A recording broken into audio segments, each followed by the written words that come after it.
Alara Blackwood's hand trembled as she tightened her grip on the invitation. The Bolton Art Museum's future depended on tonight. She scanned the opulent ballroom filled with Boston's elite, searching for one face, Dominic Westcott. He's over there. Her colleague, Mara, nodded toward a tall figure surrounded by admirers. Even from across the room, Westcott commanded attention. His tailored tuxedo accentuated broad shoulders, and his dark hair was perfectly styled. At 38, he had the confident posture of a man accustomed to power. "Remember, we just need him to reconsider his plans," Mara whispered. "Be diplomatic." Alara nodded, though diplomacy was the last thing on her mind. Yesterday's letter had made Westcott's intentions clear. In 3 months, the century-old Bolton Art Museum would be demolished to make way for luxury condominiums. She moved through the crowd, ignoring the champagne trays and forced laughter. When she reached the edge of Westcott's circle, she waited for an opening. "Mr. Westcott," she said, her voice steadier than she felt. "I'm Alara Blackwood from the Bolton Art Museum." Cold blue eyes met hers. Recognition flashed across his face, not of her, but of what she represented, an inconvenience. "Miss Blackwood, I was wondering if someone from Bolton would appear tonight." His voice was deep, with a hint of amusement. "Hoping to change my mind. I'm hoping you'll consider the historical significance of our building. It's worth far less than the land it sits on." He finished, checking his watch. "I've reviewed all the materials your director sent. My decision is final." The dismissal in his tone ignited something in Alara. She stepped closer. 2 minutes of your time. In private." A raised eyebrow, then a curt nod. He guided her to a secluded alcove away from the auction's buzz. "You have 1 minute. The Bolton isn't just a building. It houses collections that can't be moved without substantial funding. Collections that include works from artists who changed American art forever." "I'm well aware of Bolton's inventory," he replied. 30 seconds. Alara fought back frustration. "My grandmother is in assisted living. The only joy she has left is visiting the pieces she donated to Bolton 20 years ago. Your condos will destroy not just art, but people's connections to their past." Something shifted in his expression. "Your grandmother, what's her name?" "Margaret Blackwood. She donated the Impressionist collection in the East Wing." Westcott went still. For a long moment, he studied her face as if seeing her for the first time. "Isabella Blackwood was your mother?" The question knocked Alara off balance. "Yes. She died when I was 7. How did you?" "I have a proposition for you, Miss Blackwood." His voice dropped lower. "A mutually beneficial arrangement that would save your museum." "What kind of arrangement?" "Marry me." Alara laughed, then realized he wasn't joking. "You can't be serious." "Entirely. A marriage of convenience, lasting 1 year. In return, I'll not only spare your museum, but establish an endowment ensuring its future." "This is absurd. We've just met. Why would you?" "I have my reasons." His eyes hardened. "The offer stands until midnight. After that, Bolton's fate is sealed." "This is insane. You could donate to the museum without this bizarre condition." "I could," he agreed. "But I won't." Before she could respond, he handed her a business card. "My private number. Call when you decide." He walked away, leaving Alara frozen in the alcove. 20 minutes later, she stood on the balcony, phone clutched in her hand. Her grandmother's medical bills piled up each month. The museum would close regardless if Westcott proceeded with his plans. 60 staff members would lose their jobs. Her finger hovered over the call button, her stomach twisting with each passing second. "Did you find Westcott?" Mara appeared beside her. "Any luck?" Alara stared at the business card, remembering how Westcott had recognized her mother's name. Whatever game he was playing, he held all the cards. "I need to make a call," she said quietly. "What did he say?" "He offered a solution. A crazy one." Later that night, in Westcott's penthouse overlooking the city, Alara sat rigidly on an immaculate white sofa. 1 year, she repeated, "and you'll guarantee the museum's future in writing before any ceremony." Westcott swirled amber liquid in a crystal glass. "Agreed. We'll maintain separate bedrooms. You'll attend necessary social functions as my wife. Beyond that, your time is your own." "Why me? Why this?" His expression remained unreadable. "Let's just say I owe a debt from the past." "To my mother? How did you know her?" "That's a conversation for another time." He set down his glass. "Do we have an agreement?" Alara thought of her grandmother, of the museum's staff, of the irreplaceable art that would be lost. Yes, she whispered, the word feeling like a betrayal of herself. We have an agreement. Westcott's smile didn't reach his eyes. Welcome to the family, Miss Blackwood. 3 weeks later, Alara stood in a private dressing room at Cambridge City Hall, staring at her reflection. The cream-colored dress she'd chosen was elegant but simple, appropriate for what was essentially a business transaction. Her dark hair fell in loose waves around her shoulders, and the minimal makeup she'd applied couldn't hide the shadows under her eyes from sleepless nights. A knock at the door made her jump. 5 minutes, Miss Blackwood. The wedding coordinator's voice was cheerful, oblivious to the true nature of today's ceremony. Alara took a deep breath. The contract she'd signed yesterday was comprehensive. Dominic had transferred $5 million to the Bolton Museum's endowment fund, with another $5 million promised at the end of their year together. Her grandmother's medical care was now fully covered by a separate trust. On paper, she'd won. So why did she feel like she was walking to her execution? The small ceremony room held only 4 people. The justice of the peace, Dominic's lawyer as witness, Mara as Alara's witness, and Dominic himself. He stood tall and imposing in a charcoal suit, his expression revealing nothing as she entered. You look lovely, he said, the words mechanical. Thank you. Her response was equally hollow. The ceremony passed in a blur. Alara repeated vows she didn't mean, promised forever to a stranger, and accepted a platinum band that felt like a shackle on her finger. When the justice pronounced them husband and wife, Dominic placed a brief, cold kiss on her lips, their first physical contact. Congratulations, Mara whispered as she hugged Alara afterward, concern evident in her eyes. Are you sure about this? I'm sure about saving the museum, Alara replied quietly. Outside, a sleek black car waited. No rice, no celebration, no family, just a contract fulfilled and a new life beginning. The drive to Dominic's Cambridge estate took 30 minutes of uncomfortable silence. When they arrived, Alara couldn't suppress a gasp.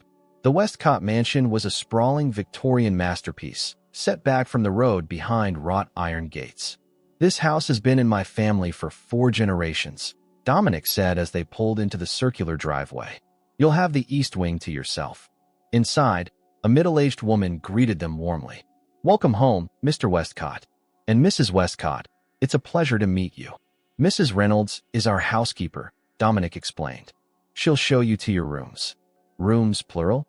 Alara asked once Mrs. Reynolds had stepped away. Did you expect we'd share a bedroom? His eyebrow arched slightly. I didn't know what to expect, she admitted. This whole situation is unconventional. Indeed. Follow me. He led her up a grand staircase and down a hallway lined with portraits, stern-faced Westcotts from different eras watching their passage with painted eyes. You're sweet, he said, opening double doors to reveal a sitting room larger than Alara's entire apartment. Beyond it, she glimpsed a bedroom with a 4-poster bed and windows overlooking manicured gardens. It's beautiful, she said softly. Mrs. Reynolds has arranged your things. Dinner is at 7 in the main dining room. He turned to leave. Dominic, she called after him. We need to discuss what happens tonight. He paused, his back still to her. What do you mean? It's our wedding night. Now he turned, his expression unreadable. And he crept up Alara's neck. I need to know your expectations. My expectations? Something flashed in his eyes. Amusement, perhaps. This is a business arrangement, Alara. I have no expectations beyond those outlined in our agreement. So we won't share a bed. He shook his head. No, that was never part of the deal. Relief washed over her, mixed with something unexpected. Disappointment? Surely not. I see, she managed. Thank you for clarifying. Unless, he said slowly, studying her face. You had other expectations? No, she said quickly. Too quickly. Not at all. His lips curved in a half-smile that transformed his face, making him look younger, almost approachable. Then I'll see you at dinner, Mrs. Westcott. The door closed behind him, leaving Alara alone with her confusion. Dinner was a formal affair, served in a dining room that could have seated 20. They sat at opposite ends of a mahogany table, making conversation nearly impossible. Mrs. Reynolds served multiple courses that Alara barely tasted, her appetite diminished by the strangeness of her situation. Tell me about your work at the museum, Dominic said suddenly, breaking a long silence. Surprised, Alara set down her fork. I'm the assistant curator of American modernism. I specialize in early 20th century painting and sculpture. You must be quite talented to hold such a position at your age. I worked hard, she said simply. Art has always been my passion. My mother encouraged it. At the mention of her mother, Dominic's expression changed subtly. He took a sip of wine before speaking again. Your mother was an extraordinary woman. You still haven't explained how you knew her. No, I haven't. He stood, placing his napkin beside his plate. Would you join me for a nightcap in the library? The library was impressive. 2 stories of floor-to-ceiling bookshelves accessible by a rolling ladder. A fire crackled in a stone fireplace, and leather armchairs invited comfortable reading. Dominic poured 2 brandies, handing one to Alara before taking a seat across from her. I met your mother once, 15 years ago, he said finally. It was a brief encounter, but a significant one. How significant? That's a story for another time. He raised his glass. To new beginnings. Alara didn't lift her glass. Is this how our year will go? You making cryptic statements about my mother and changing the subject when I ask questions. His expression hardened. Our arrangement is clear. The museum is saved. Your grandmother is cared for. My reasons for this marriage are my own. That's not fair. Life rarely is. He set down his untouched brandy and stood. I have an early meeting tomorrow. Good night, Alara. Later, alone in her new bedroom, Alara stared at the ceiling, sleep eluding her. She was married to a stranger who somehow knew her mother, living in a mansion that felt more like a museum than a home, and tied to an arrangement that made less sense with each passing hour. Her wedding ring caught the moonlight streaming through the window. Mrs. Westcott. The name felt foreign, the role impossible to inhabit. Yet here she was, an unwilling bride to an enigmatic billionaire whose touch she hadn't felt beyond a ceremonial kiss.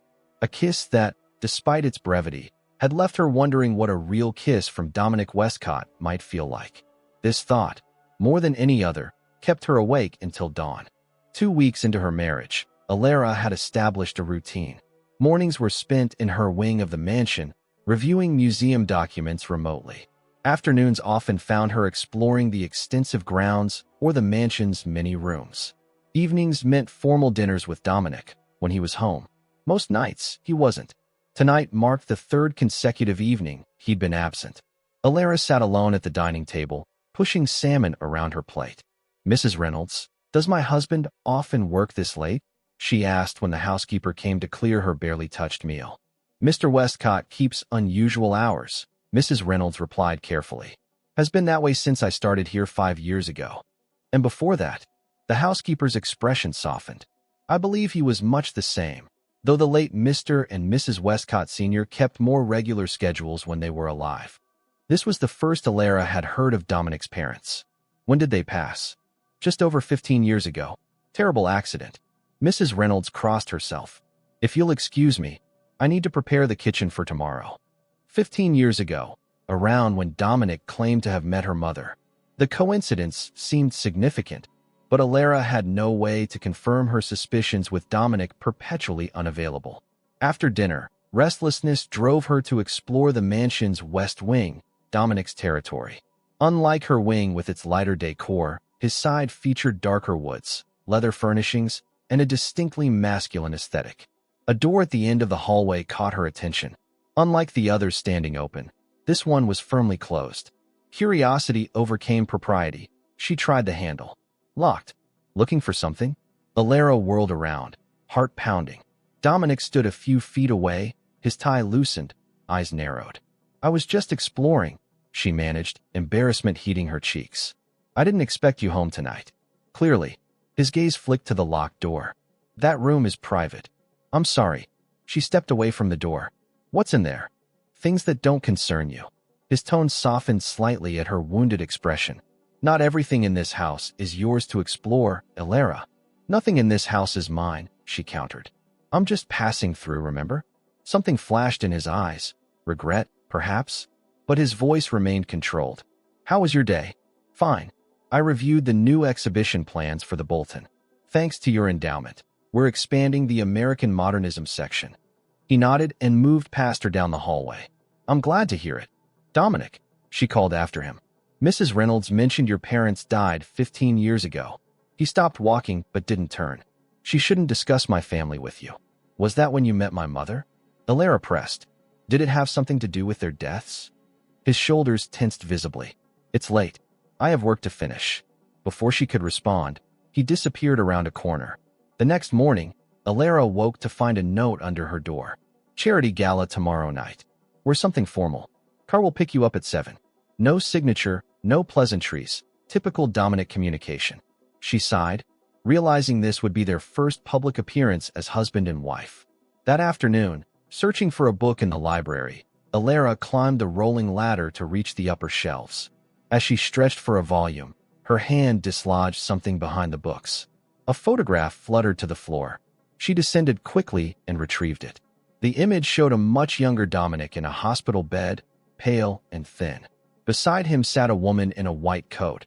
Unmistakably Isabella Blackwood, Alara's mother. Alara's hands trembled. Here was proof of their connection, hidden away in Dominic's library. What else was he concealing? The sound of the front door opening sent her scrambling to return the photo, but she misjudged. The photograph slipped behind more books just as Dominic's voice echoed from the entryway. She descended the ladder quickly, heart pounding. A moment later, Dominic appeared in the doorway. I need to speak with you, he said without preamble. The Harrington Foundation Gala tomorrow is important. My competitors will be watching us closely. I understand. Alara struggled to keep her voice steady. I'll play my part. His eyes narrowed. Is something wrong? No. The lie came too quickly. Just nervous about my first society event as Mrs. Westcott. Don't be. Just stay close to me, smile when appropriate, and avoid personal questions about our relationship. What should I say if someone asks how we met? Say we connected through the Bolton Museum. It's not entirely untrue. He checked his watch. I have a video call in 5 minutes. We'll continue this discussion at dinner. After he left, Alara returned to the ladder and retrieved the photograph, slipping it into her pocket. She needed answers, and this was the first real clue she'd found. Dinner that evening was tense. Dominic's attention remained on his phone, while Alara's mind fixated on the photograph burning a hole in her pocket. You haven't touched your food, he observed suddenly. I'm not hungry. She pushed her plate away. Dominic, we need to talk. He set down his phone. About. She withdrew the photograph and placed it on the table between them. About this. The color drained from his face. For once, his composure slipped completely. Where did you find that? His voice was barely controlled. In the library, behind some books. She met his gaze steadily. That's my mother, isn't it? With you in a hospital bed. He stared at the photograph for a long moment. Yes. Was she your doctor? Emergency physician. She was on duty when the ambulance brought me in. He looked up, his eyes haunted. The night my parents died. The admission hung in the air between them. What happened? Alara asked softly. Dominic pushed back from the table and stood, taking the photograph with him. It was a car accident. Rainy night, winding road, drunk driver. My parents died instantly. I nearly followed them. I'm sorry. Your mother worked on me for hours. The other doctors wanted to declare me a lost cause, but she refused to give up. His voice grew distant. When I woke up days later, she was there. She told me I had been given a second chance at life. That sounds like her. Tears pricked Alara's eyes. She always believed in second chances. I made her a promise that day, to repay her someday for saving my life. He turned to Alara, his expression raw with emotion she'd never seen before. I didn't know how until I saw your name connected to the Bolton Museum. When I realized you were her daughter, you decided to marry me to fulfill a promise to a dead woman? Disbelief colored her tone. It sounds absurd when you put it that way. It is absurd. Alara stood now too, anger replacing confusion. You could have simply donated to the museum anonymously. You could have helped my grandmother without this charade. Perhaps. He placed the photograph carefully in his pocket. But I needed to ensure you were taken care of properly. I'm not a child needing guardianship. I'm a grown woman who was managing just fine before you decided to play savior. Their eyes locked across the table. For the first time, Alara saw genuine emotion in his gaze. Uncertainty, frustration, and something deeper she couldn't name. I never claimed my methods were conventional, he said finally. But my intentions, save it. She cut him off. Your intentions don't justify manipulating my life. She turned to leave, then stopped at the doorway. The locked room in your wing. Does it have something to do with my mother too? His silence was answer enough. I thought so. She shook her head sadly. I'll see you tomorrow night, husband. I'll play my part perfectly at the gala. But don't expect me to pretend this marriage is anything but what it is, a transaction based on a misguided promise to a ghost. The door closed behind her with a quiet click that somehow felt more final than a slam. The Harrington Foundation Gala transformed the Boston Museum of Fine Arts into a glittering showcase of wealth and influence. Alara stood beside Dominic at the entrance, her midnight blue gown a stark contrast to his black tuxedo. His hand rested lightly at the small of her back, their first prolonged physical contact since their wedding day. Ready? He asked, his breath warm against her ear. As I'll ever be. She forced a smile as the first photographer approached. Mr. and Mrs. Westcott. Everyone's been dying to meet the mysterious woman who captured Boston's most eligible bachelor. Dominic's arm tightened around her waist. My wife prefers privacy, but we couldn't miss supporting the Harrington Foundation. The next hour passed in a blur of introductions and small talk. Alara smiled until her cheeks ached while Dominic navigated the social waters with practiced ease. He never left her side, his hand maintaining constant contact, guiding her elbow, touching her back, holding her hand. To onlookers, they appeared the perfect couple. Dominic Westcott, you sly dog. The voice came from behind them. Dominic stiffened before turning to face a tall, dark-haired man whose resemblance to him was unmistakable. Nathaniel, Dominic acknowledged coldly. I didn't expect to see you tonight. I wouldn't miss it. Nathaniel's smile didn't reach his eyes as they shifted to Alara. And this must be the bride I wasn't invited to meet. I'm Nathaniel Westcott, the brother no one mentions. Alara Westcott, she replied, accepting his outstretched hand. I didn't know Dominic had a brother. There's probably a lot you don't know about your husband. Nathaniel's grip lingered uncomfortably. Has he shown you the family skeletons yet? We Westcotts have so many. That's enough, Dominic cut in. This isn't the place. It never is, with you. Nathaniel released Alara's hand. We should catch up soon, sister-in-law. I have fascinating stories about the Westcott Empire and how it was redistributed after our parents died. Before Dominic could respond, a striking blonde woman appeared at Nathaniel's side. There you are, darling. I've been looking everywhere. Her gaze landed on Dominic, then Alara. You must be the new Mrs. Westcott. I'm Vivian Harlow, Dominic's ex-fiancée. Nathaniel added unnecessarily. Small world, isn't it? Alara felt Dominic's tension radiating through his touch. Pleasure to meet you both. If you'll excuse us, I believe our table is ready. He guided her away with firm pressure, not stopping until they reached a quiet corner. Your brother seems charming, Alara said quietly. Almost as charming as your ex-fiancée. Neither made the guest list for our wedding. Nathaniel hasn't been part of my life for years. Dominic's jaw clenched. And Vivian and I ended things long ago. Yet another secret kept from your wife. She met his eyes steadily. How many more are there, Dominic? Before he could answer, a server approached with champagne. Dominic grabbed 2 flutes, handing one to Alara. This isn't the time or place, he said. We'll discuss it at home. We never discuss anything at home, she countered. You work late, lock away rooms and memories, and expect me to be content playing the dutiful wife in public while being a stranger in private. A muscle twitched in his cheek. I didn't realize you found the arrangement so unbearable. The arrangement is fine. It's the lies I can't stomach. She set down her untouched champagne. I'm going to the ladies' room. I'll meet you at our table. In the restroom, Alara splashed cold water on her wrists, trying to calm her racing pulse. The door opened behind her, and in the mirror, she saw Vivian enter. Marriage suits you, Vivian said, reapplying her lipstick. You've got that newlywed glow. Thank you. Alara dried her hands, eager to escape. I wonder, though. Vivian turned to face her directly. Does he still have nightmares? They were quite bad when we were together. He'd wake up screaming about the accident.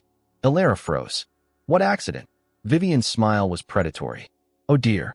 He hasn't told you? About the car crash? About how he was the only survivor? About the doctor who saved him? I know enough. Alara moved toward the door. Do you know he visits her grave every year on the anniversary? Vivian's words stopped Alara cold. Your mother's, I mean. Dominic is nothing if not loyal to ghosts. The room seemed to tilt. How do you know about my mother? Nathaniel told me everything. Vivian stepped closer. Dominic's obsession with the doctor who saved him. How he tracked down her daughter after she died. How he manufactured a reason to meet you by threatening your precious museum. You're lying. Am I? Ask him about the locked room. Ask what shrine he's built to Isabella Blackwood. Vivian checked her watch. We should get back. Wouldn't want our men to worry. When Alara returned to their table, Dominic was engaged in conversation with an older couple. He looked up as she approached, concern flickering across his face. Everything all right? He asked quietly as she took her seat. I ran into Vivian in the restroom. She mentioned you visit my mother's grave annually. His expression shuddered. This isn't the time or place. I know. She picked up her menu, effectively ending the conversation. The rest of the evening passed in strained politeness. They danced once, his hand warm against her back, their bodies moving in perfect synchrony despite the discord between them. To observers, they appeared the picture of marital harmony. The drive home was silent until they passed through the mansion's gates. Vivian lies, Dominic said finally as the car stopped at the front entrance. Whatever she told you, was it a lie that you visit my mother's grave? Alara turned to face him. That you tracked me down deliberately? That you threatened the museum to create a reason to meet me? He stared straight ahead. No, those parts are true. What's in the locked room, Dominic? After a long pause, he reached into his pocket and withdrew a key. See for yourself. Inside the mansion, they walked silently to the west wing. At the locked door, Dominic hesitated before inserting the key. This room has been closed to everyone, but me for 15 years, he said quietly. What you see in here might change how you view me. I hardly know you well enough to have a fixed view. He pushed open the door. The room was smaller than Alara had imagined, intimate rather than imposing. One wall held framed newspaper clippings about the accident that killed Dominic's parents. Another displayed medical charts and hospital records. A glass case contained what appeared to be personal effects: a broken watch, a woman's pearl necklace, a man's wedding ring. But the focal point was a large portrait of Isabella Blackwood in her white coat, smiling that warm smile Alara remembered so well. After the accident, I was in a coma for 3 days, Dominic said, his voice low. Your mother stayed by my side the entire time, even after her shift ended. When I woke up, she was there, reading aloud from a book of poetry. Alara moved closer to the portrait, her fingers tracing the air above her mother's painted face. This is beautiful work. I commissioned it 5 years after she died. The artist worked from photographs. And you visit her grave? Every year on the anniversary of the accident. He moved to stand beside her. Your mother didn't just save my life medically, Alara. When I woke up to learn my parents were gone, I wanted to die too. She wouldn't let me. She said I had been spared for a reason. Tears blurred Alara's vision. That sounds like her. The last time I saw her alive, I promised I would find my purpose and make my second chance matter. His voice grew hoarse. 2 years later, she was gone, killed by a drunk driver, just like my parents. I was 7, Alara whispered. I barely remember the funeral. I was there. Dominic's admission came softly, standing at the back. I didn't know she had a daughter until that day. A knock at the open door interrupted them. Mrs. Reynolds stood there, her expression worried. Mr. Westcott, there's been a delivery. A package marked urgent. Dominic frowned. At this hour? The delivery person was most insistent it be given to you immediately. In the foyer, a small box wrapped in plain brown paper sat on the entry table. No return address, just Dominic's name scrawled across the top. Dominic opened it carefully. Inside was a single photograph of Dominic and Alara entering the gala that very evening. A red X had been drawn across Alara's face, and a note attached read, "She'll end up like her mother, unless you walk away from Westcott Industries." Dominic's face drained of color. Get Marcus on the phone, he ordered Mrs. Reynolds. Tell him to implement Protocol 7 immediately. He turned to Alara, his expression more unguarded than she'd ever seen it. Pack a bag. We're leaving tonight. What? What? He handed her the photograph. Because someone just threatened to kill my wife.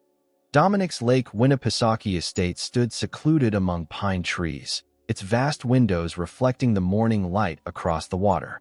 For 3 days, Alara had been sequestered here with minimal explanation beyond, it's safer. Armed security patrolled the perimeter while Dominic spent hours locked in his office on calls. On the 4th morning, Alara found him in the kitchen, sleeves rolled up, suit jacket discarded, staring at his laptop. "Are you going to tell me what's happening?" she asked, pouring herself coffee.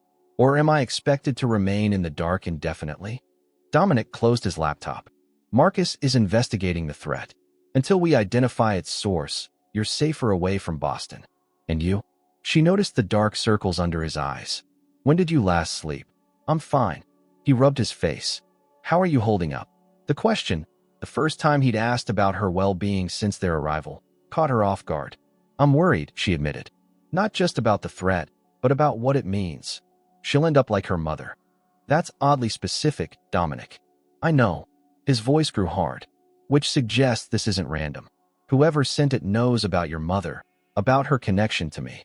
Your brother seemed well-informed at the gala." Dominic's expression darkened.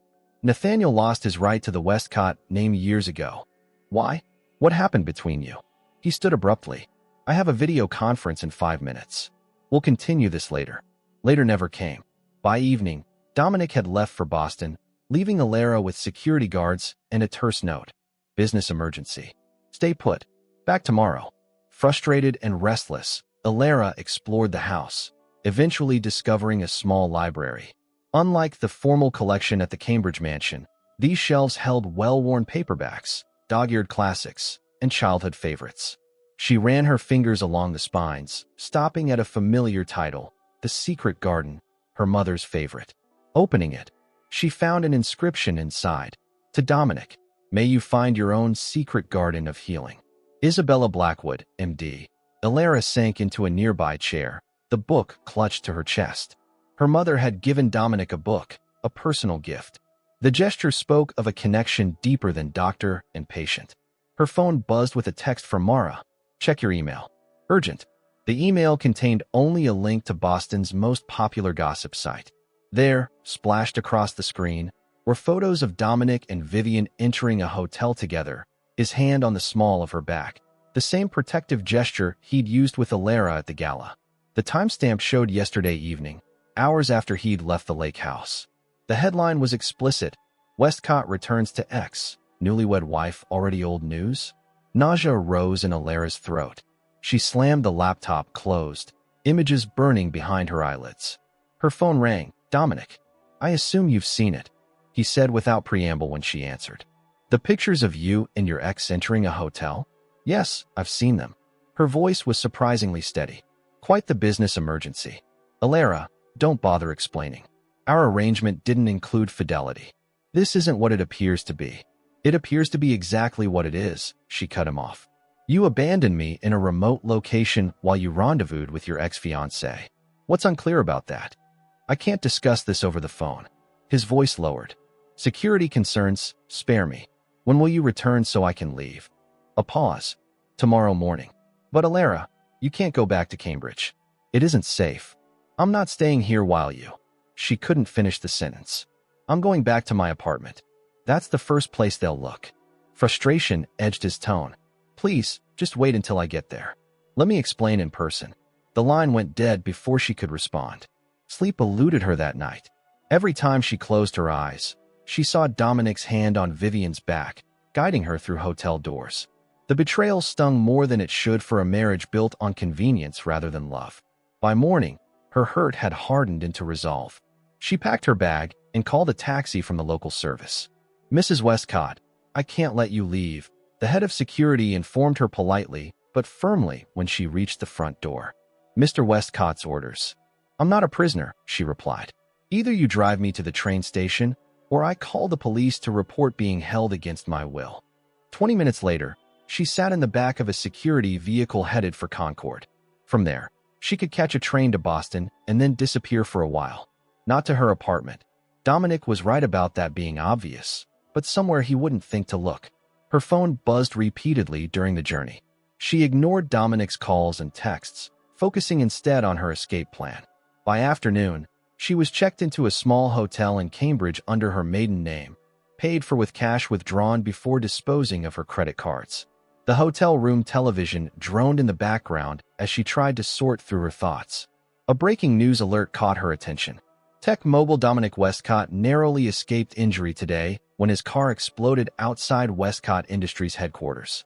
Sources say Westcott was approaching the vehicle when the explosion occurred. Police are investigating what appears to be a targeted attack. Alara's blood ran cold. She fumbled for her phone, hands shaking as she dialed Dominic's number. It went straight to voicemail. A knock at her hotel room door made her jump. "Housekeeping," called a female voice. "No, thank you," Alara replied, eyes fixed on the television footage of smoke billowing from Dominic's car. The knocking continued, more insistent. "I said no," Alara began as she yanked open the door. Vivian Harlow stood in the hallway, perfectly poised in an expensive suit. "Hello, Alara. May I come in? We have much to discuss." "You have some nerve." Alara started to close the door, but Vivian's next words stopped her. "I know who threatened you, and I know why Dominic and I were at that hotel." Against her better judgment, Alara stepped aside. Vivian surveyed the modest room with thinly veiled disdain. "Not exactly the Ritz, is it? Amazing how quickly one can fall from luxury. What do you want?" "To help you understand what you've married into." Vivian sat on the edge of the bed. "The Westcott family isn't what it appears. And I should believe you because I was almost where you are now." She examined her manicure. "Engaged to Dominic, preparing to become a Westcott, until I discovered the truth about how his family built their fortune." "What truth?" "Ask yourself why Nathaniel was cut out of Westcott Industries after their parents died. Why Dominic received everything while his brother got nothing." Alara crossed her arms. "I'm sure you're about to tell me." Dominic fabricated evidence against his brother, made it appear Nathaniel had embezzled company funds when it was actually Dominic himself. Vivian's voice hardened. "He stole his brother's birthright, then cast him out. When I discovered proof and confronted him, our engagement mysteriously ended." The story didn't align with the Dominic that Alara had come to know. Guarded and secretive, yes, but not ruthlessly corrupt. Yet doubt crept in. She'd known him barely a month. "What about the hotel?" "Those pictures were clearly meant to humiliate me." "A necessary subterfuge," Vivian said smoothly. "Dominic needed a public reason to meet with me without raising suspicion. He's been trying to buy my silence for years." "And the car bomb today?" "A warning from someone tired of Dominic's manipulation. The same someone who tried to warn you with that photograph." She leaned forward. "Nathaniel wants justice, not bloodshed." "Nathaniel sent the threat?" Alara's voice rose. "The one suggesting I'd be killed like my mother? A crude tactic, I admit, but effective in getting your attention. Get out." Alara's hands trembled with fury. "Now." "Don't be naive, Alara." Vivian stood. "Your husband isn't the hero of this story. Nathaniel can prove everything. The fraud, the theft, even Dominic's obsession with your mother. It was never about honor or gratitude. He tracked you down because he's fixated on Isabella. You're just a substitute for the woman he couldn't have." The accusation landed like a physical blow. Alara had wondered about Dominic's shrine-like room, his annual pilgrimages to her mother's grave. Had she married a man whose interest in her stemmed from obsession rather than obligation? "I'll leave you my card." Vivian placed it on the nightstand. "When you're ready to learn the whole truth, call me. Nathaniel has documents you should see." After Vivian left, Alara sank onto the bed, mind reeling. The television still showed footage of Dominic's destroyed car, reporters speculating about business rivals or criminal connections. Her phone vibrated with a text from an unknown number. "He's alive. Not injured. Looking for you." Marcus' relief flooded her, followed immediately by confusion. If Dominic was the villain in this story, why did she care whether he lived or died? If Nathaniel had tried to kill his brother, why trust anything Vivian said? A second text arrived. "Not safe where you are. They'll find you. Let me help." Marcus, she stared at Vivian's business card, then at the texts. Both sides claimed to offer protection, truth, safety. Both had reasons to lie. The hotel room phone rang, startling her. "Mrs. Westcott." The front desk clerk sounded nervous. "There's a Mr. Westcott in the lobby insisting you're his wife. Should I send him up?" Alara closed her eyes, decision crystallizing. "No. Tell him I've already checked out." She grabbed her bag and headed for the fire exit. Whatever truth lay at the heart of this tangled web, she wouldn't discover it from either Dominic or Vivian. It was time to find answers on her own. Boston General Hospital's archive department was housed in the basement, a maze of fluorescent-lit corridors and filing cabinets.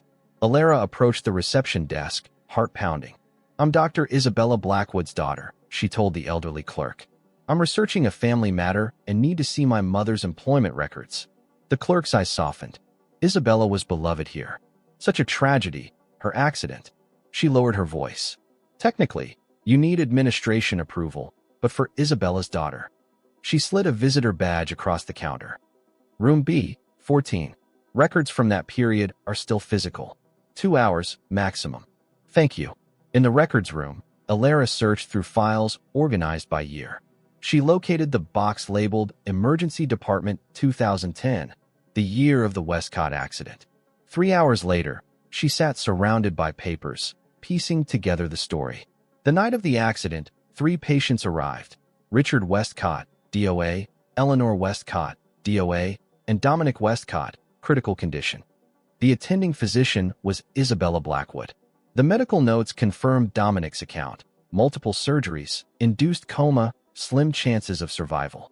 Her mother had indeed worked well beyond her shift, monitoring Dominic personally. A notation in her mother's handwriting caught Alara's attention. Patient's brother arrived agitated, demanding information. Security called when he became threatening. Possible intoxication. Nathaniel had been drunk and aggressive the night his parents died. Further searching revealed a police report filed by Isabella weeks later, documenting threatening phone calls from Nathaniel Westcott, blaming her for his parents' deaths and his brother's survival. Her mother had been afraid of Nathaniel. Finding what you need, Alara jumped. A man in a security uniform stood in the doorway, his posture too rigid to be hospital security. Marcus, she guessed. He nodded once. Mr. Westcott is worried. You need to come with me. I'm not finished. You've found enough to know Nathaniel Westcott isn't trustworthy. Marcus stepped closer. What you don't know is that he's been following you since you left the hotel. How do you know I was at a hotel? Because I'm good at my job. He gestured to the files. Pack what you need. We leave in 5 minutes. I'm not going back to Dominic. Yes, you are, because the alternative is waiting for Nathaniel to find you. His expression softened slightly. Mr. Westcott can explain everything, including those photos. 30 minutes later, Alara sat in the back of a black SUV, the hospital files secured in her bag. Marcus drove silently, checking mirrors constantly. Where are we going? She finally asked. Separate safe house. The lake property is compromised. How did Dominic find me? He didn't. I did. Marcus's eyes met hers in the rearview mirror. Vivian's assistant owed me a favor. Alara tensed. You followed Vivian? We've been monitoring her since she reconnected with Nathaniel 6 months ago. The safe house was a modest apartment in a secure building in Brookline. Dominic paced the living room when they arrived, stopping abruptly when Alara entered. You're safe. Relief flooded his face. No thanks to you. She set down her bag. I want answers, Dominic. Real ones this time. I know. Start with the hotel. Those pictures were staged. He ran a hand through his disheveled hair. Vivian contacted me claiming to have evidence that Nathaniel was behind the threats. I agreed to meet publicly to prevent suspicion. Yet you didn't tell me. Because I wasn't certain it wasn't a trap. I was right. There was no evidence. She spent the evening trying to extract information about the company's security protocols. He gestured to a chair. Please sit. Alara remained standing. Your brother believes you stole his inheritance. Is that what Vivian told you? Dominic's laugh was bitter. Nathaniel stole from our parents for years to fund his gambling habits. After their deaths, the board found evidence of embezzlement. He was removed legally. He blames you. And my mother? Yes. He was drunk the night of the accident, demanded to drive. My father refused. Nathaniel stormed off, and we left without him. Dominic's voice grew quiet. He's convinced himself that if he'd been in the car, he could have prevented the crash.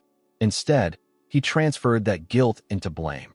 Onto me for surviving. Onto your mother for saving me. The threat, the car bomb. Classic Nathaniel. Create danger, then offer protection. He stepped closer. I've spent 15 years watching over my shoulder, anticipating his next move. But this time, he targeted you. That changes everything. Alara finally sank into a chair, exhaustion overtaking her. What did you mean when you said I'd end up like my mother? The drunk driver who killed her was hired by Nathaniel. Dominic knelt before her. I've spent years gathering evidence. Your mother's accident wasn't random. The room seemed to tilt. You're saying Nathaniel had my mother killed? What? Because she was the only witness to his behavior that night. She filed police reports about his threats, was preparing to request a restraining order. His hands tentatively covered hers. I couldn't prove it until recently. So this marriage began as protection, yes. When I learned Nathaniel had returned to Boston, that he was asking questions about you, I created a scenario that would keep you close. His grip tightened. I never anticipated feeling. Feeling what?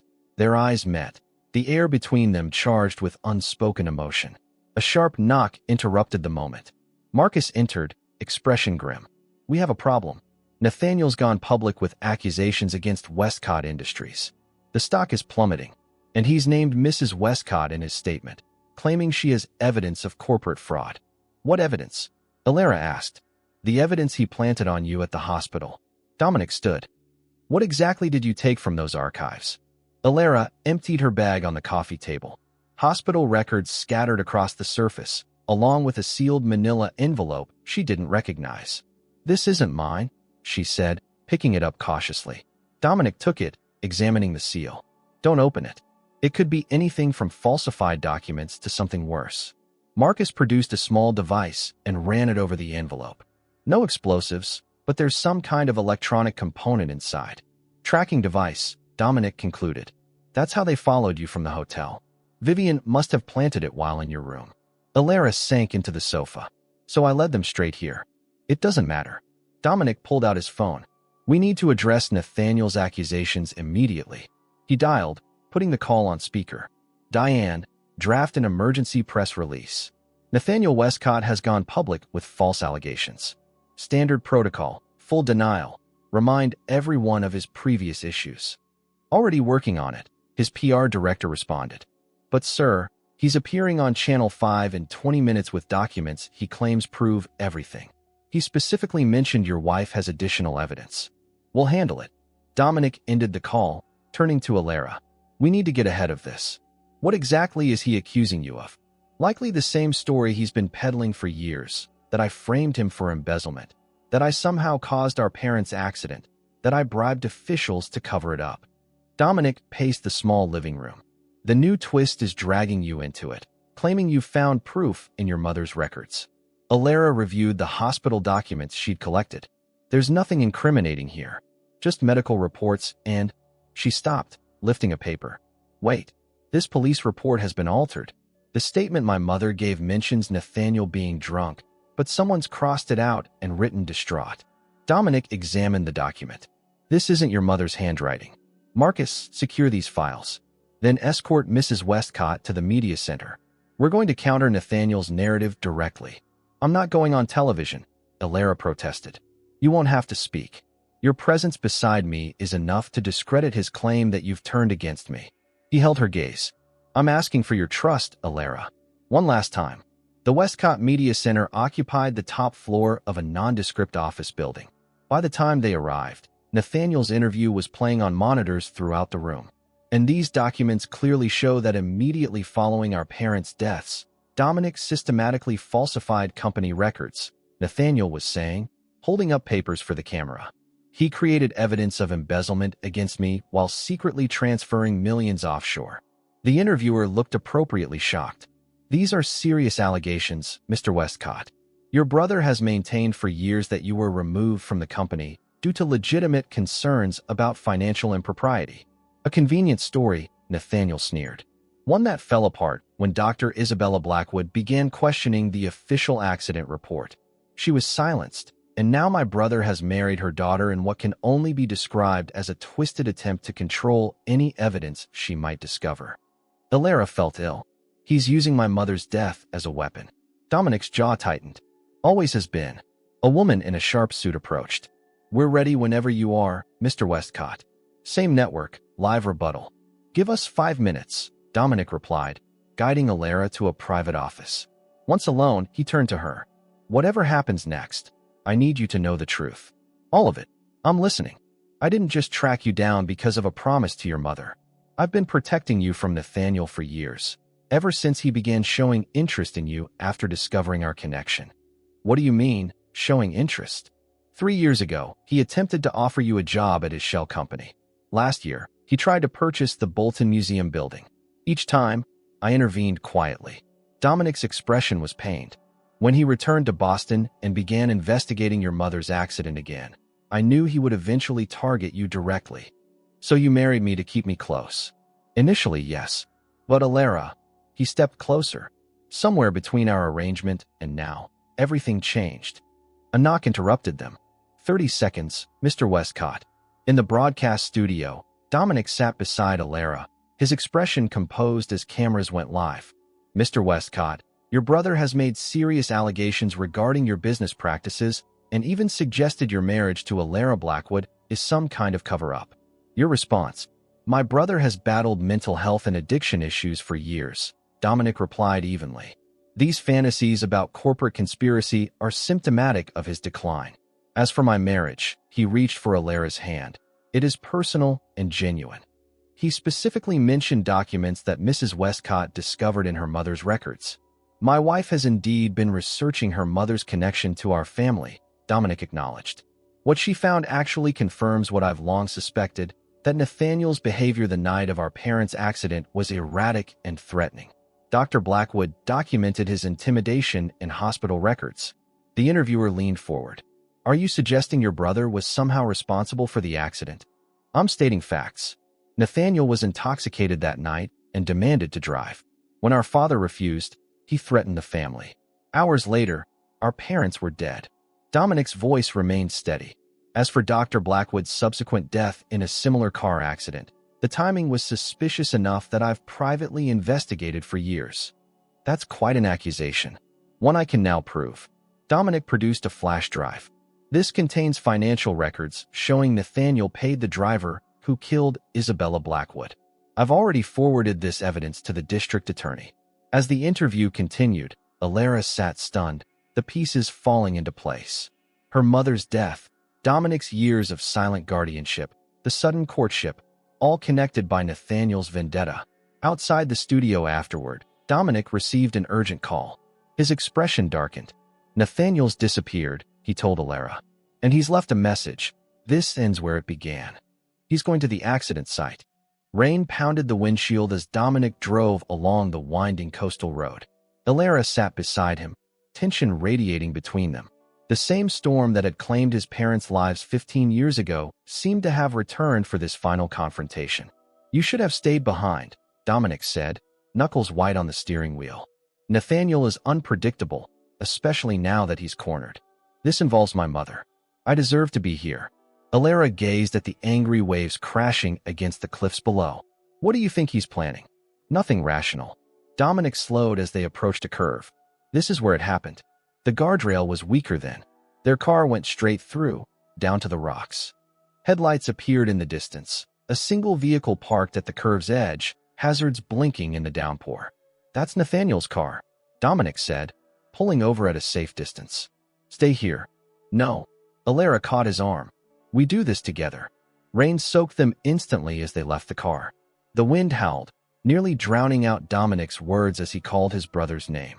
Through the storm, they spotted a figure standing near the edge of the cliff, precariously close to where the guardrail ended. Nathaniel, Dominic shouted, moving carefully forward. Step back from the edge. Nathaniel turned, his face twisted with emotion. Rain plastered his hair to his forehead, making him look younger, vulnerable. Always giving orders. Aren't you, big brother? Please, just move away from the edge so we can talk. Talk. Nathaniel laughed bitterly. Now you want to talk? After ruining my life? After turning Isabella's daughter against me too? You did that yourself, Alara said, stepping forward. My mother documented your threats. She was afraid of you. She should have saved our parents. Nathaniel screamed, his composure shattering. She saved him. He jabbed a finger toward Dominic. But let them die. They were already gone when they arrived at the hospital, Alara replied. There was nothing she could do. Lies. More of his lies. Nathaniel's hand moved to his jacket, withdrawing a gun. He's poisoned you against me, just like he poisoned the board, the police, everyone. Dominic moved protectively in front of Alara. Put the gun down. It's over, Nathaniel. The DA has the evidence about Isabella's death. About the embezzlement. All of it. It's never over. Nathaniel's voice dropped, suddenly calm. Do you remember what Father always said? Westcotts finish what they start. This isn't what they would have wanted. Dominic inched closer. Think about Mother. How devastated she'd be seeing you like this. Something flickered in Nathaniel's eyes. Doubt, perhaps, or a moment of clarity. They loved you, Nathaniel, Dominic continued. The addiction, the gambling, they were trying to help you. That's why they changed their wills, why they restructured the company. Not to punish you, but to protect you until you got better. Shut up. Nathaniel raised the gun higher. You're lying. It's the truth. I've protected you for years, kept your crimes private, paid off your debts, covered for you with the board. Dominic was only feet away now, but I couldn't forgive what you did to Isabella. She was innocent. She was in the way. Nathaniel's hand trembled. She was asking questions, threatening to go to the police about that night. I just wanted to scare her, make her back off. The driver wasn't supposed to kill her. The confession hung in the storm-charged air. Alara's breath caught, tears mixing with raindrops on her face. Her mother's death, finally acknowledged by her killer. Give me the gun, Dominic said softly, extending his hand. It's time to get help, brother. For a moment, it seemed Nathaniel might comply. His arm lowered slightly. Then his gaze shifted to Alara, standing behind Dominic, and hardened. You replaced me with her, he snarled. Just like you replaced me in the company, in our parents' affection. No one replaced you, Dominic countered. You pushed everyone away. Liar. Nathaniel lunged forward, gun aimed at Alara. Dominic moved without hesitation, tackling his brother. They crashed to the ground, struggling in the mud at the cliff's edge. The gun discharged with a crack that echoed off the rocks. Alara screamed, running toward them as they rolled dangerously close to the edge. Dominic pinned Nathaniel, wrestling for the weapon. Another shot fired into the air. Stop, Alara cried. Both of you stop. The brothers froze at her voice. In the momentary distraction, the gun slipped from Nathaniel's grasp, skittering toward the cliff edge. It's over, Dominic panted, maintaining his hold on his brother. Nathaniel's fight suddenly drained away. He went limp, his face crumpling. I just wanted them to love me like they loved you. They did love you. Dominic's voice softened. And despite everything, so did I. Police sirens wailed in the distance. Marcus must have called them. Nathaniel didn't resist as Dominic pulled him to his feet, away from the cliff edge. What happens now? Nathaniel asked, suddenly sounding like a lost child. You get help, Dominic replied. Real help this time. As officers approached through the rain, Dominic surrendered his brother to their custody, explaining the situation in low tones. Alara watched Nathaniel being led to a police car, his tall frame hunched in defeat. Are you hurt? She asked Dominic, noting how he favored his left side. Just bruised. He looked at her through the rain, vulnerability plain on his face. Alara, I'm sorry. For all of it. For not telling you the whole truth from the beginning. You were protecting me. And myself. He reached for her hand. I was afraid that if you knew everything, you'd see this mess, this dysfunction, and run as far from the Westcott name as possible. Is that all you thought I'd run from? His eyes met hers, rain streaming down his face. No, I thought you'd run from me, from what I was beginning to feel for you. Before she could respond, an officer approached, requesting their statements. The moment broke as duty called them back to reality. Hours later, they returned to the Cambridge mansion, emotionally drained but somehow lighter. The truth had been revealed, Nathaniel was in custody, and justice for Isabella Blackwood was finally within reach. In the grand foyer, Dominic turned to Alara. You're free now. Our arrangement. The year commitment. After everything that's happened, I won't hold you to it. Alara studied his face. This complex man who had entered her life so dramatically just weeks ago. What if I don't want to be free? Hope flickered in his eyes. What are you saying? I'm saying that somewhere between convenience and catastrophe, something changed. She stepped closer. For both of us, I think. Alara. He breathed her name like a prayer. I married you to protect you, but I stayed because I was falling in love with you. Every day, watching your strength, your compassion, your stubborn determination to find the truth. How could I not? And the shrine to my mother? Your annual visits to her grave. Gratitude, not obsession. He took her hands. She saved my life, and in doing so, led me to you. But it's you, Alara. Only you. She lifted a hand to his face, touching the scar at his temple, a permanent reminder of the accident that had connected their lives long before they met. Do you know what my mother always told me about fate? She asked softly. that it brings people together at exactly the right moment, even if they don't recognize it at the time. And do you believe that? I'm beginning to. Their first real kiss was nothing like the cool, ceremonial contact of their wedding day. This was heat and promise and beginning. Her arms around his neck, his hands drawing her closer as years of loneliness and secrets melted away between them. When they finally parted, breathless, Dominic rested his forehead against hers. Stay with me. Not for a year, not for an arrangement. Stay because you want to. I want to. The words came easily, naturally, as if she'd been waiting to say them all along. Later that night, they stood in the room that had once been Dominic's private shrine to the past. The portrait of Isabella still hung on the wall, but beside it now was a framed photograph of Alara and Dominic from their wedding day, the beginning of their story. What will happen to this room now? Alara asked. I thought perhaps a nursery someday. Dominic's arms encircled her from behind. If that's something you might want. Your mother gave me a second chance at life. I'd like to create new life in her honor. Alara turned in his embrace, her heart full. I'd like that too. But first, we have a wedding to redo. Oh, I want real vows this time, she said, twining her arms around his neck. Ones we actually mean. 6 months later, under blue skies at the Bolton Museum Gardens, Alara and Dominic Westcott renewed their vows before friends and family. The museum, now thriving with its expanded American modernism wing dedicated to Isabella Blackwood, provided the perfect backdrop for their second beginning.